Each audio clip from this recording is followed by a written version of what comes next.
बच्चों, आज करेंगे हम हिंदी की कक्षा में पाठ 2 का अभ्यास कार्य। तो इसमें पहला प्रश्न हमारा सही विकल्प के आगे टिक लगाना है हमें। बांसुरी वाला रहता था, कहाँ रहता था? दूर किसी गांव में। तो यहाँ पे आप टिक लगाओगे। बांसुरी वाले का पता बताया था, किसने? साधु ने। तो आप यहाँ पे टिक लगाओगे।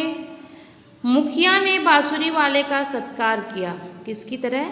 अतिथि की भांति, एक मेहमान की भांति। गांव के मुखिया को किसी से छल न करने की सीख मिली। तो यहाँ पे टिक लगाओगे। अब है इसमें ख भाग हमारा। उपयुक्त शब्द चुनकर रिक्त स्थान भरने हैं। यहाँ पे हमारे दिए गए हैं इनके जो शब्द 2 दिए गए हैं, आपको इनमें से एक भरना है। तो चिंटू डैश में से एक बांसुरी खरीद लाया। कहाँ से? मेले में से। चिंटू बांसुरी को दिन भर डैश की तरह बजाता था, बीन या सीटी? तो क्या आएगा? सीटी की तरह। डैश के चाचा ने बच्चों को कहानी सुनाई। किसके चाचा ने? पिंटू या चिंटू? तो पिंटू तो कोई था नहीं, इसलिए चिंटू। अब है सभी चूहे और बंदर नदी में बह गए। ठीक है ना, यहाँ पे नाले और नदी है तो क्या आ जाएगा? नदी आ जाएगा। आगे है बच्चों हमारा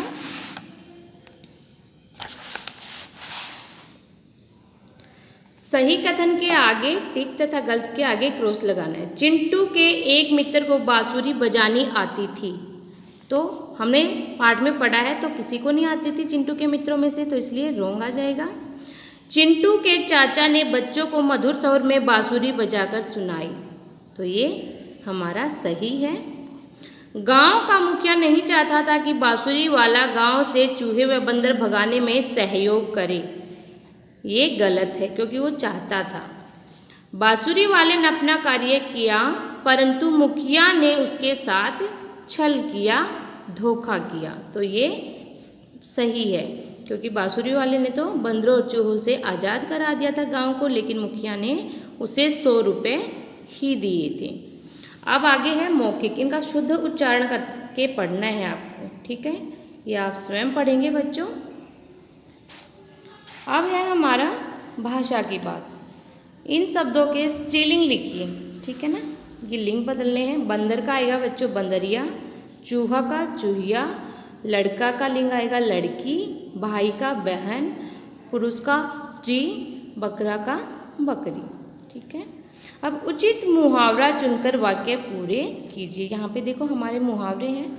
अब हमें ये वाक्य देखने हैं कि कौन से वाक्य में कौन सा मुहावरा सही रहेगा, उसके अनुसार ही हमें भरने हैं। तो बंदरों ने गांव वालों की नाक में दम कर दिया था। नाक में दम करना, तंग करना। बांसुरी वाले ने मुखिया की बोलती बंद कर दी। ठीक है, कैसे बोलती बंद कर दी? कि उसने बच्चों को ले गया वो सम्मोहन के प्रभाव से बांसुरी के से। कठिन समस्या हल करने के लिए सभी ने अकल के घोड़े दौड़ाए। ठीक है, चोर पकड़ से छूटकर भाग गया और लोग हाथ मलते रह गए। तो इस प्रकार हमने ये वाक्य पढ़े और उनके अनुसार ये मुहावरे उसमें भर दिए। तो आप भी अपनी हिंदी रीडर की किताब में पाठ नंबर 2 में भरोगे बच्चों। अगर आपने नहीं भरे हैं तो, अगर भर लिए हैं तो आप इनकी प्रैक्टिस करके देखिएगा। मिलते हैं नए चैप्टर और नए दिन के साथ, तब तक के लिए बाय बाय।